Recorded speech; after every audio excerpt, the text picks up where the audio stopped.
Crime victims seem to be completely left out of this reform effort. Additionally, witnesses who are already reluctant in many cases to get involved in criminal justice process will have to have their names, their contact information, their addresses released to the defendants within 15 days. And oftentimes, before the prosecutor could even decide whether they would be used at trial. As you can see on the easels, both to my right and to my left, there are more than 400 crimes that will require mandatory release.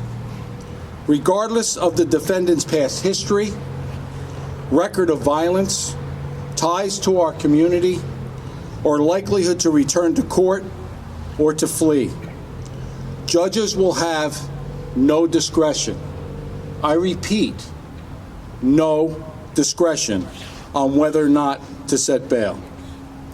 This includes offenses such as burglary second of a residence, burglary second of a residence in a hate crime, robbery second, aided by another, robbery second of a hate crime, criminal sale of a controlled substance in or near school grounds, criminal sale of a controlled substance to a child, stalking, second, third, and fourth degree, stalking, second, third, and fourth degree of a hate crime, aggravated assault upon a person less than 11 years old, an aggravated assault upon a person less than 11 years old as a hate crime, patronizing a prostitute in a school zone, promoting prostitution in a school zone, criminal possession of a weapon on school grounds. These are just to name a few.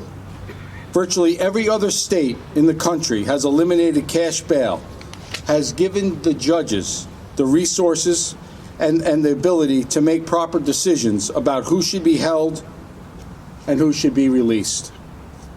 47 states permit judges to consider public safety in their determination whether or not to set bail. Even after our neighboring state, New Jersey, implemented cashless bail, within months they moved to a system where judges use risk assessment to weigh a defendant's criminal history and the charges they face to determine whether they are a risk to the public. There is no other way to look at this bail reform legislation other than to conclude it will have a significant impact on public safety and greatly increase the risk to victims and witnesses. For you as a former law enforcement commander with 25 years experience and also as a top elected official in this county, I will not question that the justice reform law was based on good intentions. Today we stand together across this state and remind all that the road to hell was paved in the same exact way, and that there is an ill-conceived law masquerading as reform that will take us. No one is questioning that there is a need to look at and revise laws and regulations when inequities and injustices are found. But to do so without inviting those charged with making the system work, law enforcement, district attorneys, probation, local elected leaders, victim rights group, judiciary, and other subject matter experts is absolutely unconscionable. And to do it without state funding, yes, again, another unfunded mandate, is the absolute height of arrogance. And that is exactly what we have come to expect from Albany, governance by arrogance. In addition, Albany's govern arrogance spits in the face of the people specifically and completely ignored. And this, I am passionate because of my background on this. The victims of crimes. This law is nothing more than a criminal-friendly exercise that will endanger our communities. Albany, hear the voices of those who know what is at stake here. Millions being spent at your direction to further victimize innocent people. That is not reform. That is an abomination. And just a few of the lowlights that we have been discussing, as the sheriff mentioned. First of all, judicial discretion is gone. Where is it written that a judge knows less than a politician in Albany? It is absolutely absurd. We're looking at criminal possession of weapons on school grounds. Think about that. How many people have spoken to the issue of firearms in schools? Patronizing a person for prostitution in a school zone. Sexual performance of a child, promoting that. Failure to register as a sex offender. Manslaughter in the second degree. Aggravated assault upon a person less than 11 years of age. Criminal sale of a firearm to a minor. Aggravated cruelty to animals, including torturing them. Burglary. The right of an offender to return to the scene of the crime. Think about this for a second. You are victimized with your house is burglarized. And for God knows what reason, that alleged criminal is allowed to come back to your home. And there is no need for that. Crime scene runs address all the issues that an attorney needs to deal with. There's no need for that to happen and, again, re-victimize. Folks, this is what a city-centric state legislature is doing. Serving the criminals, alleged or otherwise, not you and your families. In addition, our governor actually signed off on it. Our ask is very simple. And if certain state legislators will just check their ego at the door, they will realize that the effort they started is not what should be, and more importantly, is a disservice to their communities. It will be easy to do. Immediately pass legislation as suggested by the sheriff, instituting a 3-month moratorium, and do what should have been done to begin with. Work with the subject matter experts and the people they represent to come up with a true justice reform package that serves all of the people in this state. Finally, to our local state legislators, some who supported this, whether you voted for this atrocity to now, it's moot. It doesn't matter. What is not moot is our expectation that you will do your level best and then some to carry the message of your constituents to Albany. You will be measured by all of us, not by your words, but by your actions. Thank you very much. It's about the safety, but let's talk about the impact not just on public safety, but frankly the impact that was not considered in any way for local government. And the majority of New Yorkers are governed either in a town or a small village or a city. Standing with us are all 5 town supervisors of Rockland County, as well as several of the mayors who have police departments within Rockland County. None of us were consulted. The Association of Towns and the Association of Cities within New York State were not consulted as it relates to this. As we look at some of the unfunded mandates and impacts that will affect us, we understand from the District Attorneys Association that they're projecting at least a $100 million impact just on district attorneys' offices alone across New York State. Here in Rockland County, between the county budget and the local town budgets, which have been recently approved or about to be approved, we've added close to $5 million, which is just a drop in the bucket. We don't know what the total impact is going to be in terms of what the needed resources are in some of our towns. In my town, the town of Clarkstown, the 10th largest town out of the 933 towns in New York State, we have a very large police department, one of the largest in the state at the town level. And we're fairly well equipped with some of the positions that we have in place. But we know that we're going to need to add additional positions. We know that we're going to have to add infrastructure such as IT. We know that we're going to have to add additional staffing positions. None of this was factored in. There's been no funding offered for any of this. So not only are we facing the public safety concerns, which I think our sheriff and our county executive and Supervisor Phillips and Police Chief Wydell have kind of hit home. Those are some just egregious systemic changes that never should have taken place. But the fact that there's been absolutely no consideration given to local governments by where the majority of New York State people are governed for any type of funding or consideration as to how these things will be implemented.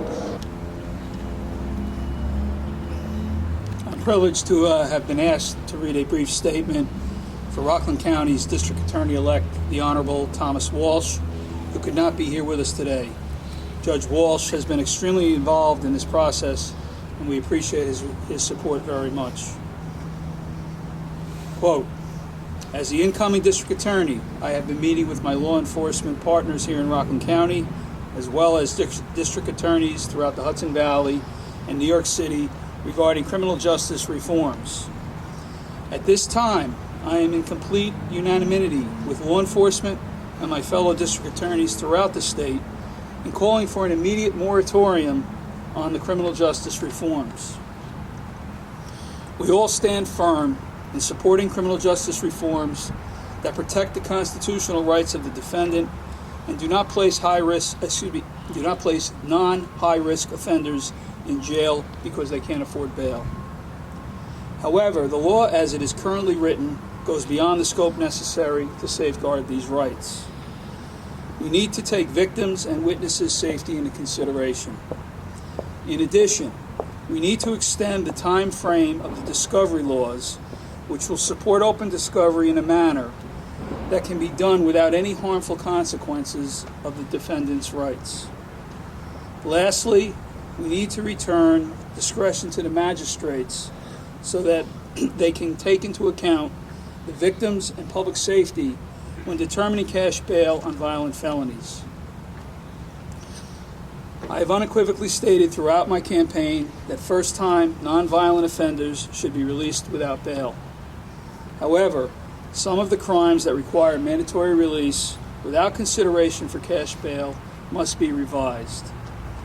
I firmly believe that if we take the appropriate time and input from all perspectives, we can come up with sensible criminal justice reforms in New York State that will protect the defendant and not jeopardize public safety. Please join me and my colleagues on this stage to call for an immediate moratorium of the criminal justice reforms so that we can give it the proper look that the residents of Rockland County deserve. End quote. Thank you.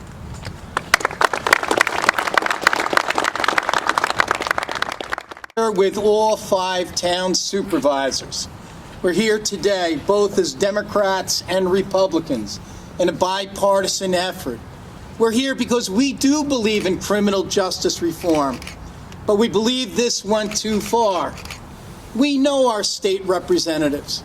We know they have good intentions, wonderful hearts.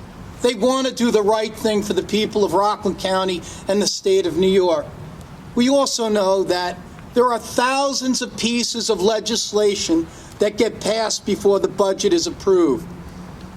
Sometimes not all of that legislation is aired and vented, and it needs the public's eye on all of it.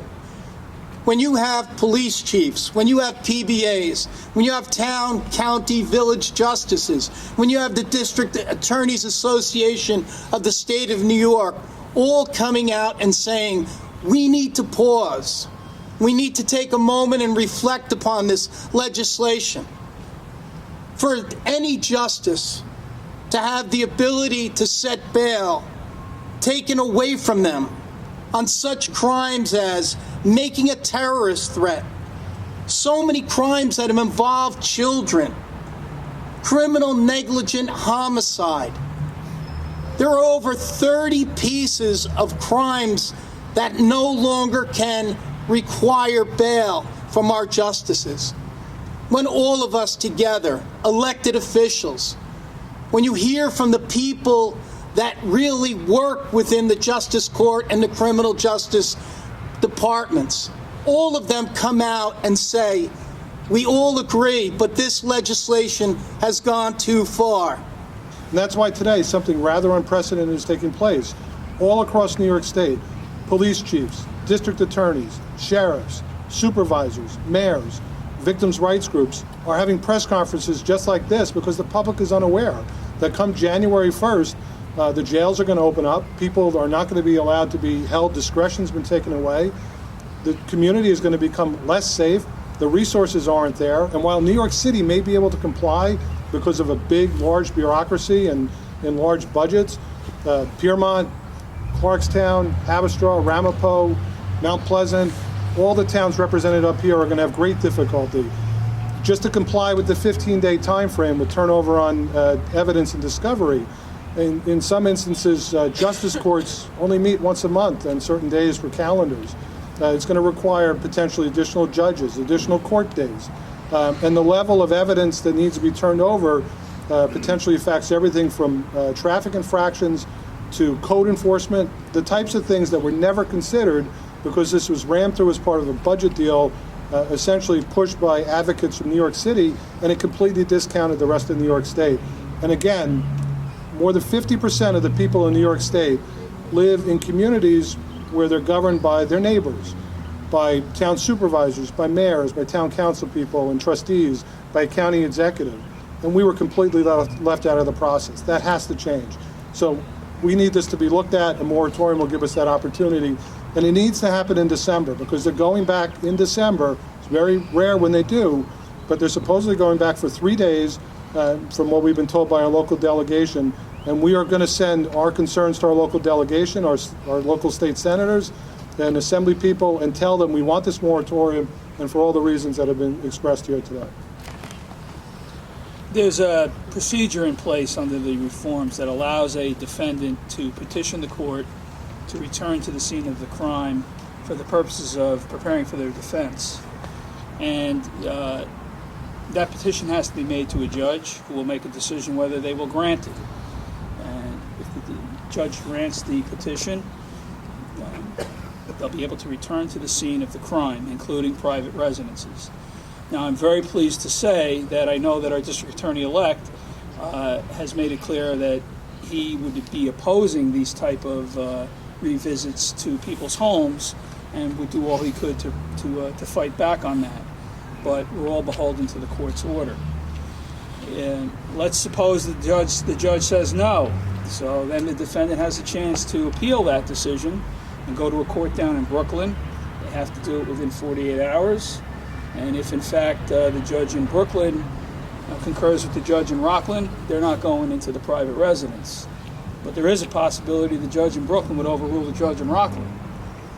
Okay? He doesn't live here, but he's going to overrule the judge in Rockland and issue an order to allow this person to go back to the residence. And that's where it gets really complicated, because this is your private home. You have a property right. You have rights under the Constitution to unreasonable things occurring in your residence. And so it becomes an issue. So let's say this happened in a community where somebody had the ability to hire an attorney. Well, maybe they would hire an attorney, and they would fight it, and they would try to prevent this order from being carried out. But let's say they don't have the ability to hire an attorney.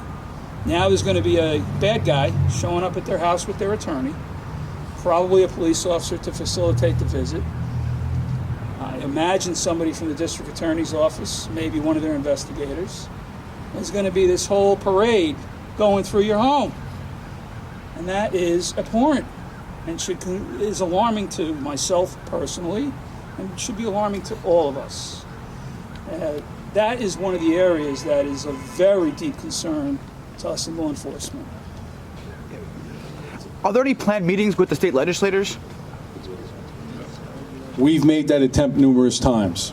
And you have gotten no feedback? We've made that attempt numerous times. And just one more question. Before this was passed, were there any conversations, meetings, discussions at all with anyone on the dais? Could anyone? No, there wasn't any discussion with the elected officials, the police chiefs. For that matter, when we've talked to the district attorney's office, they were not consulted either. In addition, New York State Association of Counties was not conferred with. There was nothing done, and this strikes to the heart of what was said earlier. Laws are being passed in Albany that have not any input from people who actually know what they're doing. This is the arrogance that I spoke of earlier that's going on in Albany.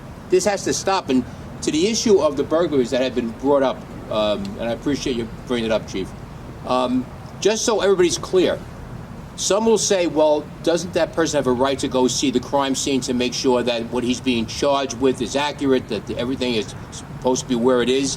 The one part that's missing is that in a situation like this, a professional crime scene technical team goes to the scene, goes and makes all the unnecessary things that have to happen to make sure that there is fingerprints there, DNA, whatever the case may be. That is all put together professionally, and it's part of discovery. So there's absolutely no need for someone who has no idea what he's doing, except burglarizing homes, to go back to that scene again. In point of fact, back in the day when I was running detective squads, you did not want to bring a criminal back to the scene of the crime, because now there's DNA there that shows that he or she was there. So this is a typical feel-good approach that was done, and if people were asked, people with the skill sets were asked at the outset about what this really and truly means, this kind of stuff would never have happened. This is what has been a continuing issue in Albany, where the laws are passed, they're sent down to us, and it's like, what are they doing? They don't ask anyone about the way things are supposed to work and if it's a workable idea. And that's really the issue today. I want to thank everybody for coming, and I really appreciate your time and listening to this matter. And please get the message out to people that you either work with, your neighbors, and other law enforcement professionals. Thank you.